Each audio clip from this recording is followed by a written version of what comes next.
He had everything: money, power, respect. But 1 month as a cleaner taught him what it truly means to be poor and what it means to love. She brought him lunch every day, never knowing the man she cared for was a millionaire in disguise. And when she found out, it broke her heart and his. Williams told Olivia, "I never meant to lie to you." This is how the story goes. But before we go into the story, tell us in the comment which city you are watching from, and if you have not subscribed, make sure you subscribe so you won't miss any of our inspiring and heartwarming stories. Now, let's dive in. William Smith had a life people saw only in magazines: expensive suits, fast cars, and a corner office in a towering structure that felt like it touched the Canadian clouds. But one afternoon, all that gloss shattered. A public expose hit the news, detailing heartbreakingly poor working conditions for the cleaning staff in his company's buildings. The headline screamed about unfair wages and managers treating good people like they were disposable. Williams, a man used to respect, was flooded with a deep, sickening shame. This wasn't just a business problem, it was a character failure. His father, the legendary founder of the company, didn't yell. He just looked at Williams with a quiet, heavy disappointment. "You don't know these people, son," his father said simply. "You don't know the weight of their world." That look, more than any angry rant, was the spark. Williams knew he couldn't fix the problem from behind his giant oak desk. He had to breathe the same air and walk the same halls as the workers he was failing. The transformation began immediately. Williams shed the expensive labels and the arrogance that came with them. He became Ben Carter, a quiet man in simple, worn clothes, moving into a small, functional apartment in a busy, everyday neighborhood. The tiny kitchen and the sound of neighbors' lives filtering through the thin walls were a universe away from his sprawling Toronto penthouse. He reported for his first shift not as a CEO, but as a new janitor. The weight of the mop bucket was real, and the smell of industrial cleaner was strong. He felt clumsy, slow, and completely out of place, but the determination in his eyes was fierce. He wasn't doing this for a PR stunt. He was doing it to earn back his self-respect and to truly understand the men and women who kept his empire running. His first week was exhausting. He learned that cleaning isn't just wiping surfaces. It's caring for a space that isn't your own, often after everyone else has gone home. He hadn't felt this genuinely tired in years, but for the first time in a long time, he felt honest. Standing alone in the enormous, silent lobby of the building he secretly owned, he tightened his grip on the handle of his mop. It was hard, humbling work, and the month had only just begun. But Ben Carter was ready to face the music and find the goodness he had somehow lost. He knew this difficult, small beginning was the only way to build a better ending. The first few days as Ben Carter were a brutal education for William Smith. He quickly understood that his fancy gym membership hadn't prepared him for the real work of scrubbing floors and hauling heavy trash bins. His shoulders ached in places he didn't know existed, and his hands were raw and blistered, proof that his world had been softer than cotton. But the pain was nothing compared to the shock of minimum wage. When his first paycheck landed, Ben stayed at the number. It was barely enough to cover his small apartment rent and buy basic groceries, let alone deal with an unexpected bill or save for the future. He realized with a chilling clarity that for millions of people, a broken washing machine wasn't an inconvenience. It was a crisis. During the day, the change in how people treated him was almost physical. Before, as William Smith, people would stop their conversations, smile, and hold the door. Now, as Ben, they simply walked through him. He was a piece of the scenery, another object in the office to be moved around. Executives, some of whom he had hired, would stand right next to him while he wiped down their tables, never meeting his eye, never acknowledging his presence. He saw the faces of the other cleaning crew, dedicated people like Maria, who worked 2 jobs to send money home, and old Mr. Pete, who moved slower but never stopped smiling. They were the engine of the building, yet they were utterly invisible to the daylight crowd. When Friday finally rolled around, Ben went back to his tiny flat. He was too tired to cook. Sitting on the edge of his borrowed bed, he looked out at the city skyline, the familiar view of his old life, now seen from the ground. He ran a sore thumb over the callous skin on his palm. He hadn't closed a multimillion-dollar deal or given a rousing speech, but he had learned more that week than he had in 5 years of business school. He learned the value of a single dollar, the sheer dignity in honest labor, and the deep loneliness of being unseen. This was more than just a job. It was a masterclass in humanity. He knew that when he finally went back to his old life, he wouldn't just change the pay scale. He'd change the way people were seen. That quiet realization, tucked away in his small room, felt like the most important victory of his life. In the endless bustle of the high-rise, where everyone seemed glued to their screen or rushing to a meeting, there was Olivia Harris. She wasn't an executive. She was a sweet, sharp office clerk who had a gentle way of noticing the small things other people missed. While William Smith, now known as Ben Carter, was busy feeling invisible, Olivia was quietly observing him. She saw that the new cleaner, Ben, often didn't stop to eat. She'd watch him drink a cup of black coffee during a short break, or sometimes just sit and stare out the window while everyone else gathered their elaborate takeout containers. He always looked tired, but he had the kindest eyes, and she felt a small, protective ache for him. One quiet Tuesday afternoon, Ben was slumped on a bench in the basement hallway, the smell of cleaning chemicals heavy in the air. Olivia hesitated, clutching her little lunch container, the one packed with her Jamaican-style rice and peas. She took a deep breath and walked over, her heart beating a little fast. "Excuse me, Ben," she asked softly. He looked up, startled. His eyes, usually distant with fatigue, focused on her. "I know it's silly," she started, feeling her cheeks warm, "but you never seem to eat lunch. My mom always packs me way too much, and I can't possibly finish all of this." She pushed the lid a fraction open. "Would you take half?" William Smith, the man who owned 3 restaurants and an investment portfolio the size of a small country, felt a lump form in his throat. He wasn't used to taking things. He was used to giving orders. But the purity of a gesture, offered without judgment or pity, made it impossible to refuse. "Thank you, Olivia," he said, his voice husky with genuine emotion. That's incredibly kind." He accepted the small, warm container. It was the best meal he had eaten in weeks, not because of the ingredients, but because it was given with true compassion. Their conversation was brief. She asked how he liked the job. He mumbled something about it being honest work. She told him about her plans to go back to school. There was no pretense, no high society small talk, just 2 people connecting over a simple, shared lunch. When the bell rang for her to return to her desk, Olivia gave him a shy, bright smile. Ben smiled back, a genuine, wide smile that reached his tired eyes, and for the first time since the scandal broke, he felt truly seen. They walked away from that small moment, 2 worlds colliding over one lunchbox, feeling warm, hopeful, and ready for whatever the next chapter of the day held. After that first shared lunch, a quiet routine began to bloom in the sterile basement hallways of the office tower. Olivia, true to her generous nature, started bringing extra portions regularly. It wasn't charity, it felt like a silent understanding. For Ben, the millionaire, that 20-minute break became the only time he truly stopped being the invisible cleaner. He started living for the moment he would see her approaching with a bright smile and that familiar lunchbox. They talked about small, simple things that had no place in William Smith's high-stakes world. The best way to cook Jamaican rice, the surprising smell of fresh-cut grass on a summer morning, and the silly joy of watching old movies. Olivia told him about her dream of going back to university, not for money, but to help families like hers. Then, she told him about her younger brother. He was dealing with a serious, long-term illness that demanded expensive medications and constant care. She spoke about the worry not with complaint, but with quiet, fierce strength, the kind of strength that wakes up every day and fights for someone else. She was working the office job, saving every penny, and giving up her own dreams just so her brother could have a chance. For Ben, listening to her wasn't just hearing a story, it was a devastating revelation.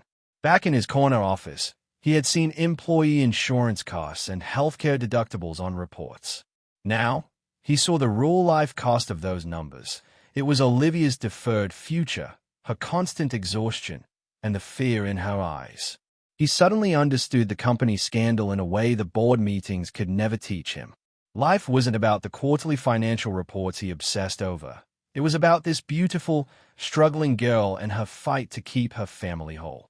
He was moved to his core by her spirit, realizing that real wealth was in the dignity she carried, not the money he possessed. He would leave their lunches feeling heavy with the knowledge of his sacrifice, but also profoundly changed. The world had shifted from a balance sheet to a beautiful, complex collection of human stories, and he knew, with a fierce certainty, that his time as a cleaner was meant to prepare him to make Olivia's story, and the stories of all his workers, a whole lot brighter. Not every eye watching Ben and Olivia was filled with kindness. In the bustling office, one person noticed their growing friendship with resentment. Marco. Marco was an ambitious co-worker of Olivia's, a clerk whose main goal seemed to be showing off his designer ties and talking loudly about his weekend plans. He liked Olivia and, in his mind, she should have been giving him her attention, not the scruffy new cleaner. Marco couldn't wrap his head around why a beautiful, smart girl like Olivia would spend her precious lunch break sharing Tupperware with a janitor. To him, status was everything, and Ben Carter had none. The sneers started small. One day, Ben was helping Olivia carry a stack of heavy boxes back to her desk, a small favor he was happy to do. Marco walked by and paused, giving Ben a look that went from his worn boots up to his tired eyes. "Must be a slow day in the trash room, huh, Ben?" Marco said, his voice dripping with false concern. "Don't want to mess up those important cleaning schedules." William Smith, the man who used to fire people like Marco for a bad attitude, felt the old anger flare up. But then he looked down at his rough hands, and the feeling faded, replaced by quiet composure. He was here to learn dignity, not defend his ego. "No, sir," Ben replied simply, keeping his voice steady and polite. "Just helping a friend out. Everything's fine." Marco just scoffed and walked away, but Olivia's face was hot with instant indignation. She waited until Marco was gone, then turned to Ben, her usual softness replaced with fire. "Don't you dare listen to him, Ben," she insisted, her voice low and fierce. "Marco is just small. He only sees the dirt on the floor, not the good person standing right in front of him." Her loyalty hit Ben harder than any insult could have.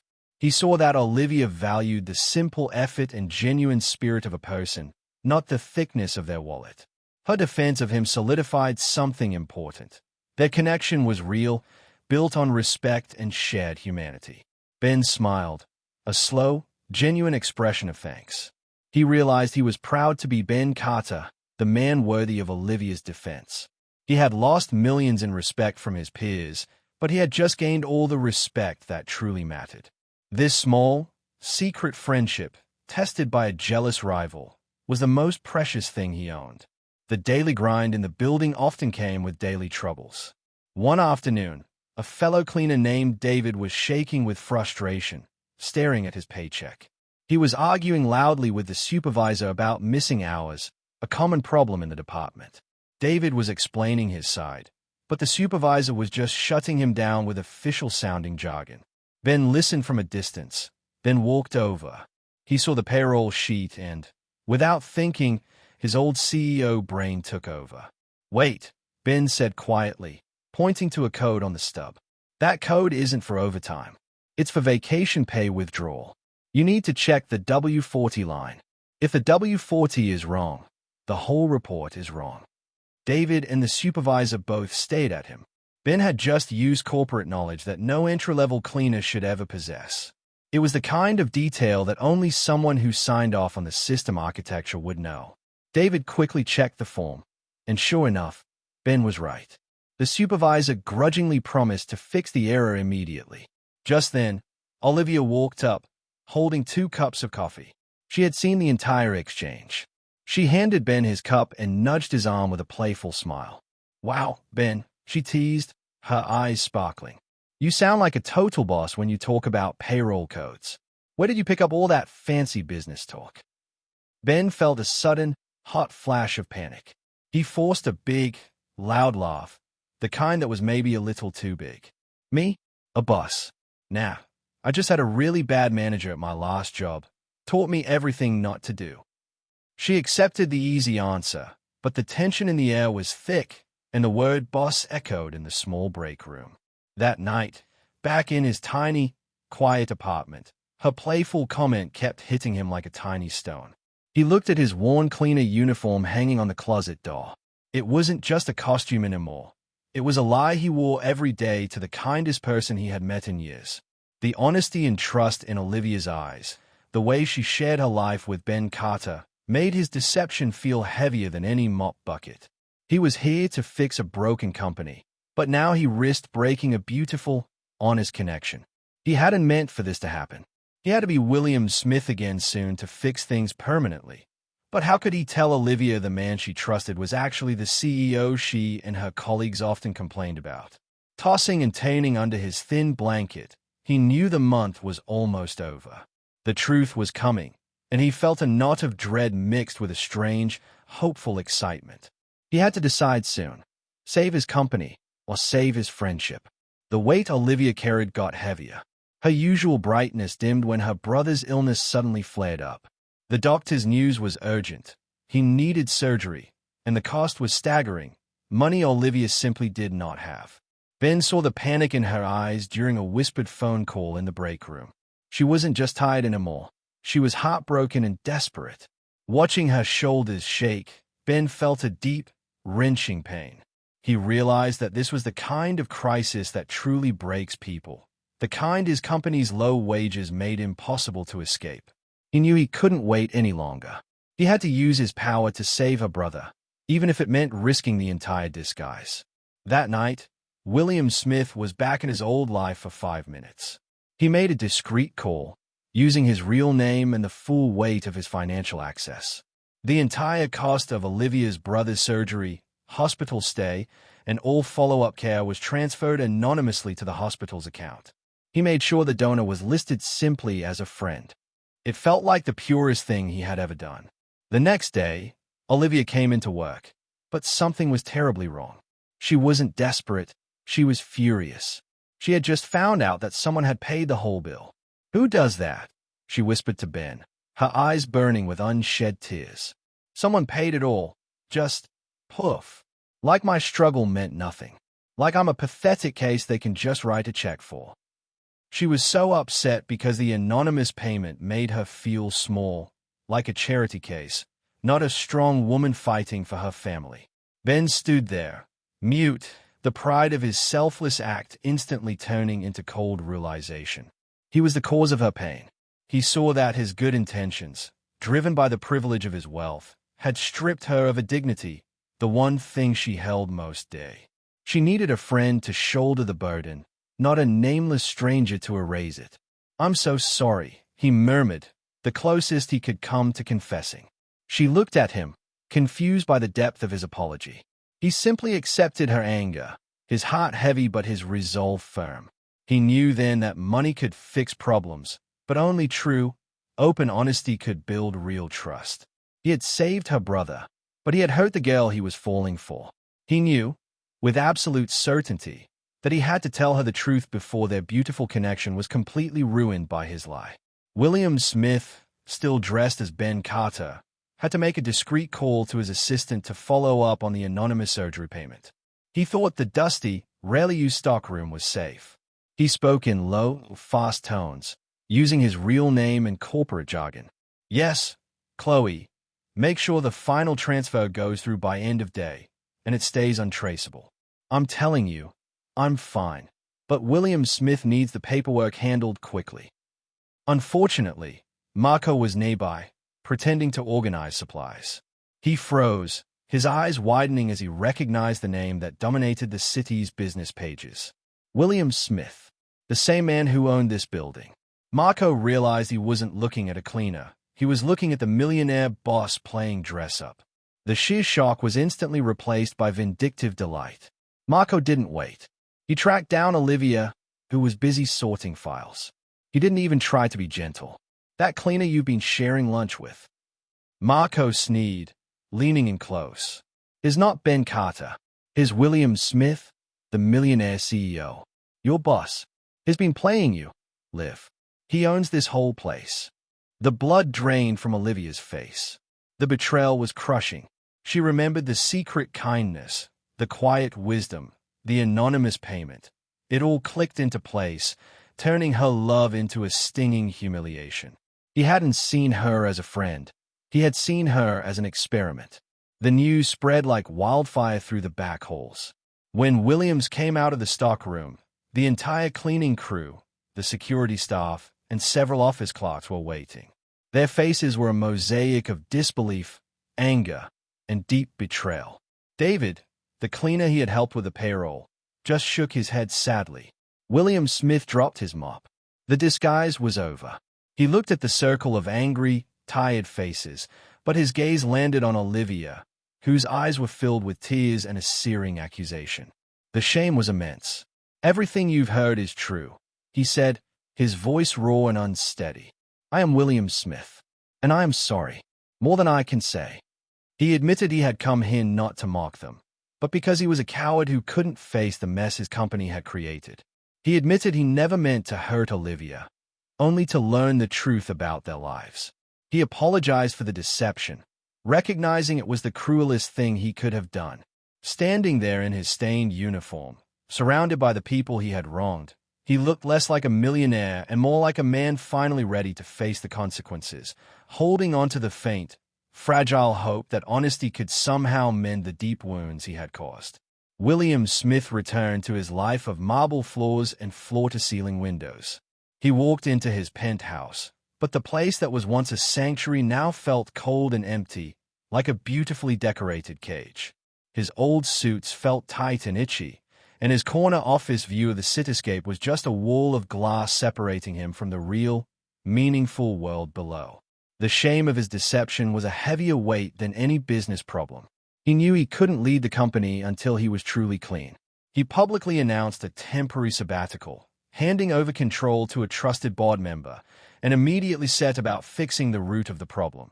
He quadrupled the pay for the service staff across all his buildings. But that wasn't enough for his soul. William started volunteering, not as a boss, but as another pair of hands. He spent his days at a community center, quietly and anonymously, helping with tasks that required no titles or money, just time and effort. He chose to be invisible again, but this time, it was an act of true service, not a mask. He was trying to be the man Ben Carter was meant to be, a person defined by action, not assets. Meanwhile, Olivia was finally breathing a deep sigh of relief. Her brother's surgery had been successful, and he was home and recovering. She knew the anonymous donation had saved his life, but that relief was always shadowed by a hollow ache. She focused fiercely on her brother, helping him with his physical therapy, trying to push the image of William Smith, the cruel deceiver, out of her mind. But she couldn't forget the man who made her laugh over shared lunches, the one who spoke with such deep, simple kindness. She tried to reconcile the powerful CEO with the humble, caring cleaner. Was he a monster or a broken man trying to be better? Their lives were separated by a vast, silent distance. Williams was surrounded by wealth, but deeply lonely. Olivia was surrounded by family love, but emotionally guarded. Both carried a quiet sadness, a yearning for the simple connection they had found in a dusty hallway. They were in separate worlds, but they were looking at the same stars, each waiting for the day when honesty and hope could finally bring their true stories together. Months went by, marked not by slow days, but by fast, furious change. William Smith finally returned to his corner office, but he brought Ben Carter with him. He was a man completely transformed, driven by the memory of blistered hands and Olivia's pain. He didn't just fix the surface issues. He tore the broken system apart and rebuilt it with dignity as the blueprint. The minimum wage at Williams' company was eliminated, replaced by a true living wage. Health benefits were dramatically improved, making sure people like David and Maria wouldn't have to choose between their rent and their doctor. The change was so sweeping that it made national headlines, hailed as a revolution in corporate responsibility. Williams, the CEO, was finally delivering the justice the cleaner, Ben, had promised. The cleaning staff, the clerks, and everyone in between noticed the difference in their bank accounts and in the way they were treated by management. The environment shifted from anxious and tense to one of genuine gratitude and hope. The old scandals were finally buried under layers of real, earned respect. Olivia heard about all of it. She couldn't avoid it. Co-workers celebrated the extra money in their paychecks. The news played clips of the CEO explaining his personal change. She knew, intellectually, that the money she now earned, the security her family felt, was all because of William Smith. He had risked everything and done exactly what he said he would. Yet, Olivia remained distant. She focused on her job, her brother's continued recovery, and her dreams. The man who fixed the company was a hero, but the man who broke her heart was still the same person. She was grateful for the outcome, but the memory of feeling deceived, of having her simple, pure friendship used as a teaching tool, still kept a wall around her heart. She was proud of the changes, but she wasn't ready to forgive the cost. Williams knew this. He hadn't asked for her forgiveness. He was simply proving himself worthy of it. He watched her from afar sometimes, seeing her quiet strength and the hint of sadness that still lingered in her eyes. He had fixed his company, but the most important repair, the one to Olivia's trust, was still waiting for the final piece. Justice had won, but love was still fighting for its chance. Weeks turned into a season, and with every small milestone, Olivia's heart began to heal. Leo's surgery was a complete success. Her brother was laughing again, chasing the cat around their tiny apartment, and making plans for the future. With the fear of loss gone, Olivia finally had the quiet space to look back at the past and sort out her feelings. She was grateful for the company's reforms. They meant security she'd never had. But the anonymous donation, the one that paid for Leo's life-saving care, still haunted her. One day, while sorting through the medical bills, she noticed a small, distinct detail, a specialized code on the donor paperwork only used by large corporate foundations. It was an accidental breadcrumb left behind. And suddenly, she knew. The timing, the amount, the total silence afterward. It had to be Williams. The realization didn't bring anger. It brought a wave of heartbreaking understanding. She sat back, remembering Ben Carter sitting beside her, listening to her talk about her brother. She remembered his face when she yelled that the donation felt like pity. He hadn't defended himself, hadn't tried to claim credit. He had simply accepted her pain. William Smith, the millionaire, didn't know how to quietly slip a neighbor a $20 bill. He only knew how to solve problems with the immense power he had, by writing a check to cover the entire cost of the crisis. He wasn't trying to mock her. He was trying to save her, using the only currency he was proficient in. She saw the full picture now, a CEO so ashamed of his own ignorance that he dressed up as a cleaner. A man so humbled by her struggle that he risked his entire disguise to save her family. The lie was born out of fear. But the actions, the shared lunch, the defense against Marco, the payroll help, and the life-saving payment, were all born from genuine, selfless kindness. The wall around her heart finally crumbled. The betrayal dissolved into forgiveness, replaced by a deep, quiet gratitude. She realized that the millionaire who broke her heart was also the man who had done everything possible to mend her life. She saw that his love for her was real, proven not by words, but by the complete transformation of his world. Months after the chaos, William Smith was a regular sight in the building again. He didn't hide. He walked the halls, talking to his staff, listening honestly. He was still the CEO, but his new badge should have read Learner. He was conducting a routine walkthrough, checking on the people who were now paid fairly and treated with respect. Justice had finally settled over the company like a warm blanket. He was heading toward the elevators when he saw her. Olivia Harris was organizing papers near the filing cabinets, and she looked up, her expression catching the light. There was no fear in her eyes anymore, only a quiet depth. The world seemed to stop, the office noise fading into a hush as they simply looked at each other, no longer the cleaner and the clerk, but Williams and Olivia. He walked slowly toward her, leaving the past behind with every step. "Hello, Olivia," he said, his voice low and steady. "Hello, Williams," she replied. She didn't look away. He didn't make excuses. He just spoke the truth that had been building in his heart for months. "I know I hurt you. I came here a coward looking for a way out of a scandal. But you reminded me that life isn't about numbers or reports. It's about the strength and dignity of real people. Thank you for showing me what truly matters." Olivia's eyes softened, a small, genuine smile finally reaching them. "I was angry," she confessed softly. "But I saw the changes you made. You didn't have to do any of it. You chose to be a better man, and you chose to fix what was broken. Thank you, Williams, for trying to change." Their simple words carried the weight of 1,000 unspoken apologies and forgivenesses. The lie was gone, the anger was gone, and standing there was the honest connection they had built over a shared lunchbox. The silence that followed wasn't awkward. It was the quiet promise of a new beginning. Williams looked at the girl whose simple kindness had saved his soul, and he knew he could never leave her world again. He took a small step closer, a hopeful light returning to his eyes. He didn't need the disguise anymore. He was finally ready to ask her out on a proper date. And so, the Millionaire's month as a cleaner didn't just fix a company, it mended a heart. Williams finally had the love and the purpose he had always craved, and Olivia had the justice, hope, and security she deserved. Their journey, born in deception and heartache, ended here, in the simple, beautiful truth that love and integrity always win in the end.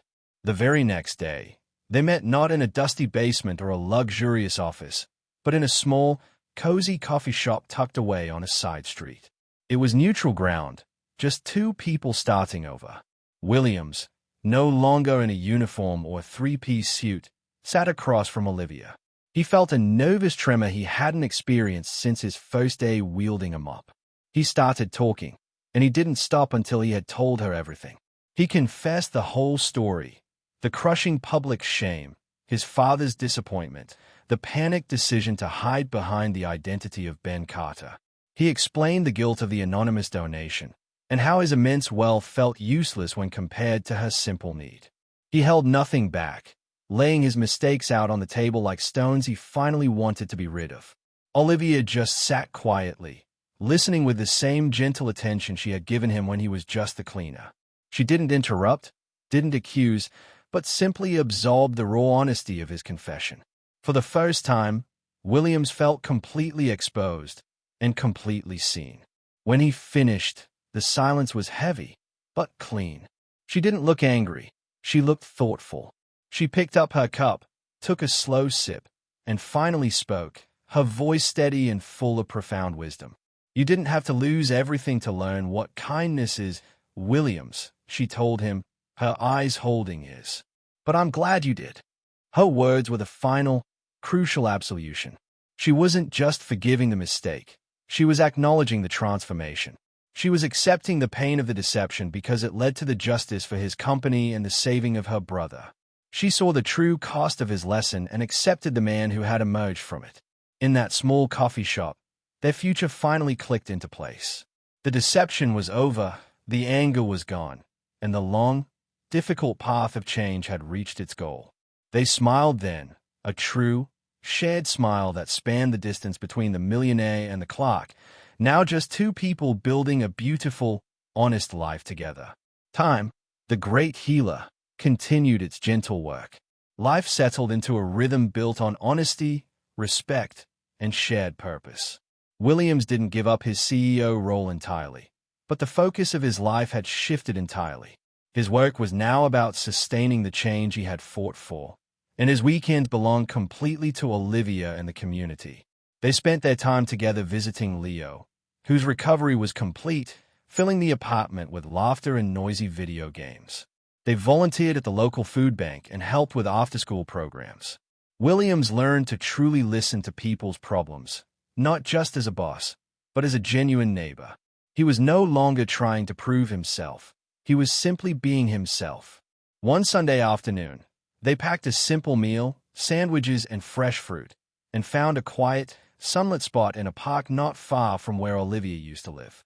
The sky was blue, and the sound of children playing provided the only soundtrack. Williams sat on the grass, his hand resting easily on Olivia's knee.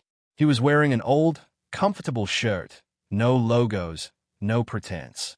They ate slowly, talking about nothing important. The weather, a funny thing Leo had said, the plans for the upcoming week. It was a million miles away from the intense betrayal and painful drama of their past, and it was perfect. This simplicity, this peaceful, genuine togetherness, was the real prize. As the sun began to drop lower, casting long, golden shadows across the grass, Olivia looked at the man beside her.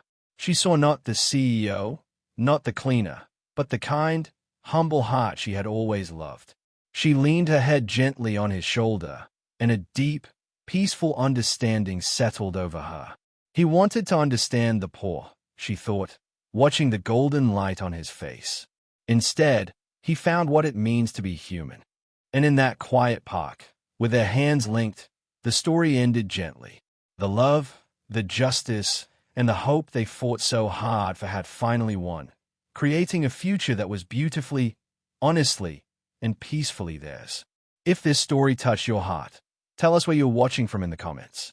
Don't forget to like, subscribe, and turn on the notification bell so you won't miss our subsequent heartwarming stories.